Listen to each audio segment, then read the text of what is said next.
और इस बीच नर्मदापुरम से बड़ी खबर, जहां पर पूर्व पीसीसी चीफ अरुण यादव ने सुरेश पचौरी पर गंभीर आरोप लगाए हैं। मजबूत नेताओं का टिकट कटवाते थे सुरेश पचौरी। ये अपने बयान में उन्होंने कहा। बिना नाम लिए सुरेश पचौरी पर उन्होंने तंज भी कसा है। नर्मदापुरम आने से डर लगता था, ये कहा है अरुण यादव ने। नर्मदापुरम आने से पहले एक बार नेताजी से पूछना पड़ता था। नर्मदापुरम के बड़े नेता की परमिशन लेनी पड़ती थी। यहाँ के नेता टिकट कटाऊ नेता बन गए थे, ये कहा है अपने बयान में अरुण यादव ने। वो अच्छे लोगों को टिकट देने ही नहीं देते थे। और सुरेश बिना चुनाव जीते 24 साल सांसद रहे। सुरेश पचौरी एकमात्र नेता हैं जो सांसद रहे, बिना चुनाव जीते भी केंद्र में मंत्री रहे, ये भी कहा। कल देर रात इटारसी में जो सभा हुई थी उसमें अरुण यादव ने ये तंज कसा है। क्या कहा है अरुण यादव ने, ये आपको सुनवाते हैं।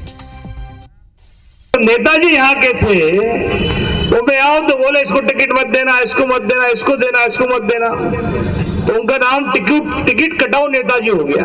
किसी को भी टिकट नहीं लेने दें। कोई भी जो प्रबल हो, जो अच्छा हो, मजबूत हो, उसको टिकट नहीं मिलना चाहिए, ये उनका क्राइटेरिया होता था। नवीन सिंह हमारे सहयोगी और ज्यादा जानकारी के साथ फोन लाइन पर जुड़े हैं। नवीन, बीजेपी से तो कांग्रेस वैसे भी गिरी हुई है, लेकिन अपनों से भी गिरी हुई है, और ये बयान बता रहा है कि लगातार कांग्रेस के भीतर अच्छा नहीं चल रहा है, और ये इस तरीके के आरोप पहले भी अलग अलग मंचों पर लगते रहे।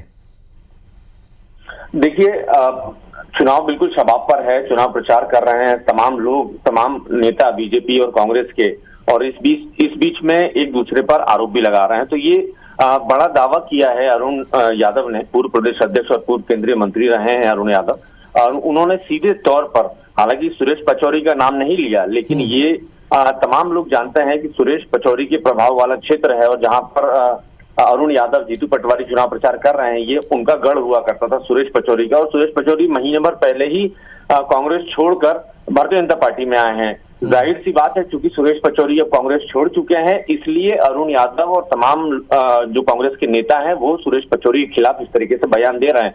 लेकिन सवाल तो ये भी है राहुल कि जब तक सुरेश पचौरी कांग्रेस पार्टी में थे, तब तक अरुण यादव या ऐसे दूसरे नेताओं ने उनके खिलाफ इस तरीके की बातें क्यों नहीं बोली? सार्वजनिक जगह तो छोड़िए, पार्टी के भीतर भी ये तमाम इस तरीके की बातें क्यों नहीं उठाई? तो ये बड़ा सवाल है। लेकिन ये बात सही है कि सुरेश पचौरी लंबे समय तक मनमोहन सिंह की सरकार में मंत्री रहे, केंद्रीय रक्षा राज्य मंत्री रहे, संसदीय कार्य मंत्री रहे, तमाम बड़े पोर्टफोलियो भारत सरकार के सुरेश पचौरी के पास रहे। लेकिन सुरेश पचौरी कोई भी चुनाव नहीं जीत सके। राज्यसभा से वो मेंबर रहे, लोकसभा चुनाव लड़े, भोपाल से लड़े, तब हारे। विधानसभा चुनाव 2018 का लड़े, उस वक्त भी चुनाव हारे।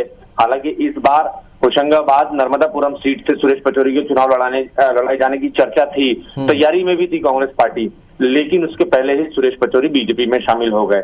तो अब जो कांग्रेस पार्टी के का दुख था, जो गम कह सकते हैं, वो अब निकलकर सामने आ रहा है। अरुण यादव कह रहे हैं कि अगर हमें नर्मदापुरम कभी आना होता था तो सुरेश पचौरी की परमिशन लेनी होती थी, और सुरेश पचौरी वो शख्स थे जो जिताऊ कैंडिडेट का टिकट काट दिया करते थे, टिकट कटवा दिया करते थे, ताकि उनसे बड़ा नेता उस क्षेत्र में कोई और ना बन सके। तो ये तय है कि चुनाव प्रचार के दौरान और तीखे हमले होंगे। सत्ता पक्ष पे विपक्ष के लोग इसी तरीके से हमले कर रहे हैं। खासकर वो लोग अब विपक्ष के निशाने पे हैं जो लोग हाल में कांग्रेस पार्टी छोड़कर बीजेपी की तरफ चले गए हैं। उनमें सबसे बड़ा नाम सुरेश पचौरी का है। इसके अलावा कुछ विधायक भी गए हैं, मौजूदा जिलाध्यक्ष भी गए हैं, पूर्व सांसद भी गए हैं, कई सारे पूर्व विधायक गए हैं। तो ये तमाम जो कांग्रेस पार्टी को छोड़कर जाने वाले लोग हैं, अब वो कांग्रेस की लीडरशिप के निशाने पर हैं।